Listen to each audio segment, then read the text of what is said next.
coming close to retirement. And I don't know what we're going to do without you. It's going to, it just won't be the same. So we all, I know, look forward to hearing what you're going to do next. And just thank you so much for all of your work. Really.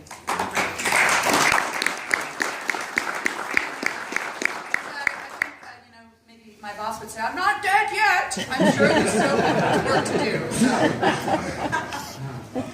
I want to just thank all of the service providers in the room, the local government leaders, legislators, really just all of you for your work here. And I am delighted to be here today to talk about what is the basic infrastructure of the 21st century economy, broadband access to the internet. And we have here this morning a veritable who's who of important players in broadband in this state. I mean, hundreds here today of leaders and investors and organizations. And I know that you all get the importance of achieving the governor's goal. Really, it is all of our goal of having border-to-border, high-speed internet access for every Minnesotan. So over the last year, I have visited, dozens and dozens, well over 70 communities, and I've talked to hundreds of people, educators, business leaders, local chamber leaders, doctors and nurses, students, you name it. And what I've heard first is that high-speed broadband access is essential if we're going to deliver an economy that works for everyone in Minnesota, everywhere in Minnesota. And the second thing that I've heard over and over again is that we are really two states here in Minnesota. This is the tale of two connections. So the first tale is from Fergus Falls, where I had a chance to meet a commodities trader there named Dan Schindler. So Dan used to live in the metro area where he was a global commodities trader. He got married and had a couple of children, and his family wanted to move back to Fergus Falls, which is where his wife was from. They were able to make this move. They were able to move into his wife's great-grandparents' house because that house had high-speed access. And Dan could basically move his business to Fergus Falls, live where he wanted to live, raise his family where he and his wife wanted to raise his family because they had this access. And then there's another story. And this is a story out of Roseau that was told to me by the Roseau superintendent, Larry Gugesberg.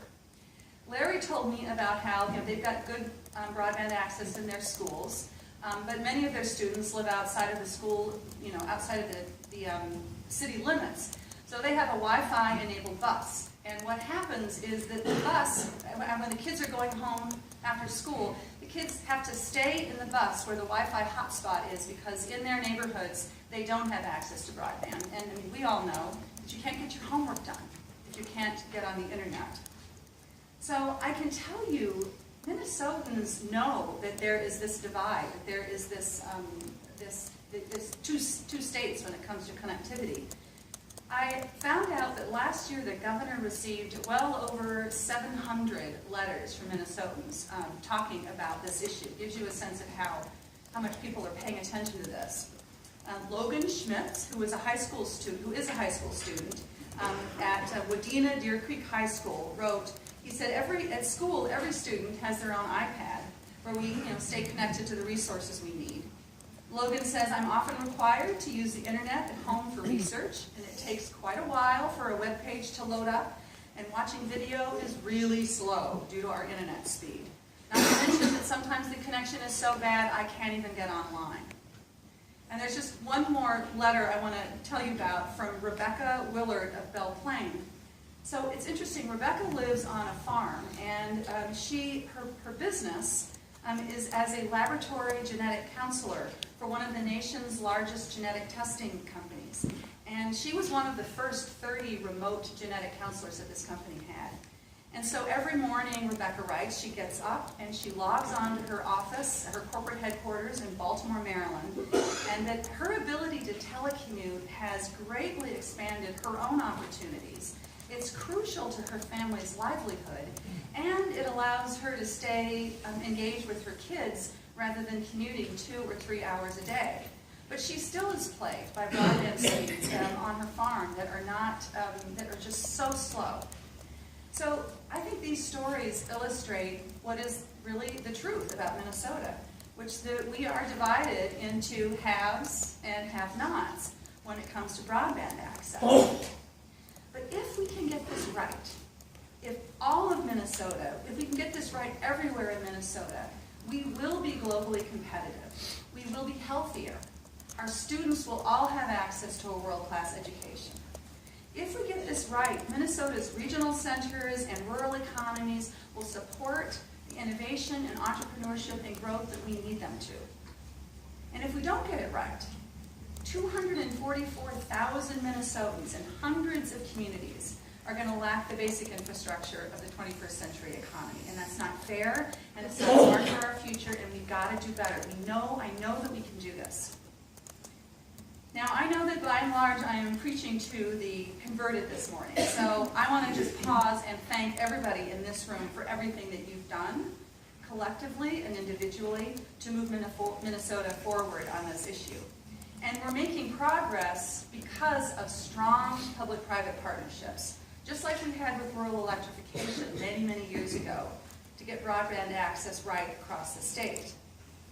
I'd like to particularly note this morning the work of the governor's broadband task force, led by Margaret Anderson Keller, who I know is going to be with you a little later today. I want to really thank the broadband task force for their work and their most recent report to the governor. And I want to reinforce that we strongly agree with their recommendations for increased state investment in broadband.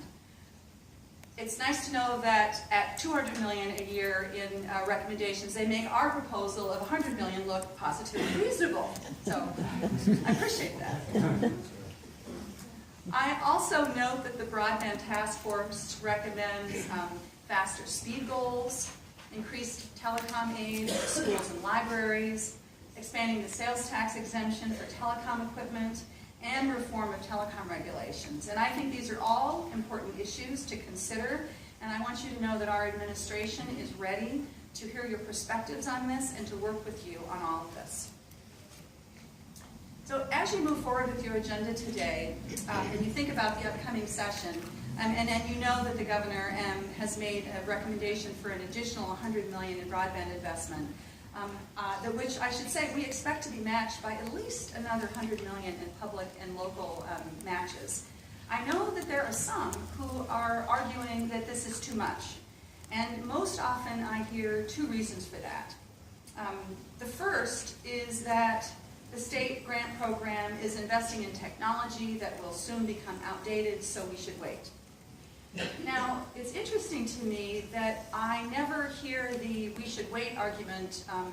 The we should wait argument I always hear from people who already have access to high-speed internet. It's not usually what I hear from people who are hoping to get there. And I think we all know the truth about technology, which is that it is always changing. It is always expanding and improving. And so waiting for that change to stop before we move forward, I just don't think is an option. I also want to be really clear that the legislature, in its wisdom, created the state's broadband task force program to be agnostic when it comes to technology. So we are just like most Minnesotans. We don't really care how it works. What matters to us is that it does work reliably and affordably.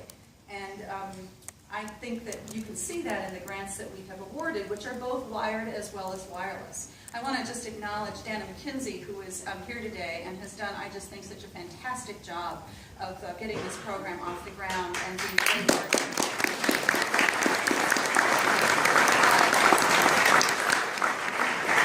Dana has succeeded in explaining, even to me, a little bit about how this technology works and how these grants work, so thank you for that.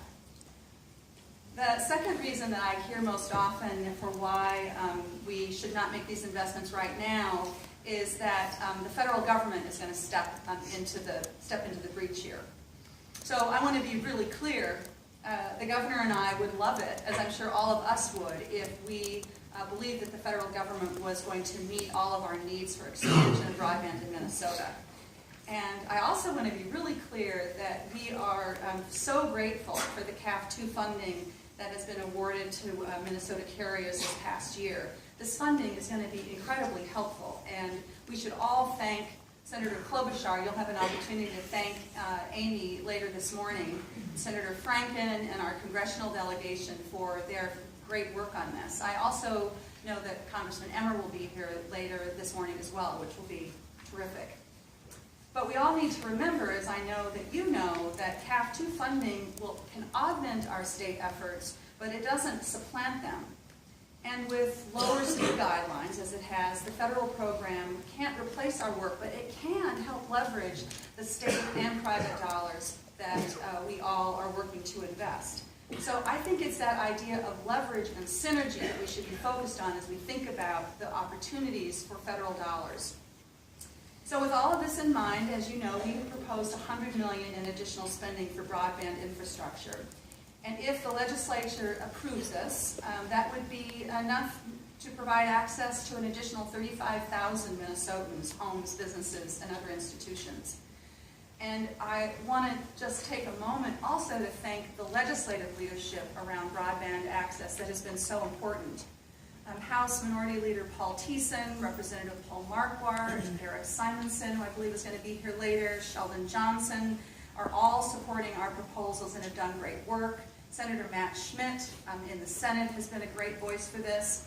And Representative Krisha, and I believe Representative Sanders is here as well. Though we have different ideas about the level of investment that is needed, I really appreciate the leadership of Representative Krisha on this issue as well. So this year, with a $1.2 billion surplus, I think we have an opportunity to really make great headway here. And so I want to leave by asking for your support, but also your advice and counsel as we look forward. We can totally do this, and we can connect every Minnesotan to that broadband infrastructure of the 21st century. And I have great confidence that if we work together, we will be able to figure this out. I want to just thank you so much for inviting me to speak with all of you. I hope you had a great conference.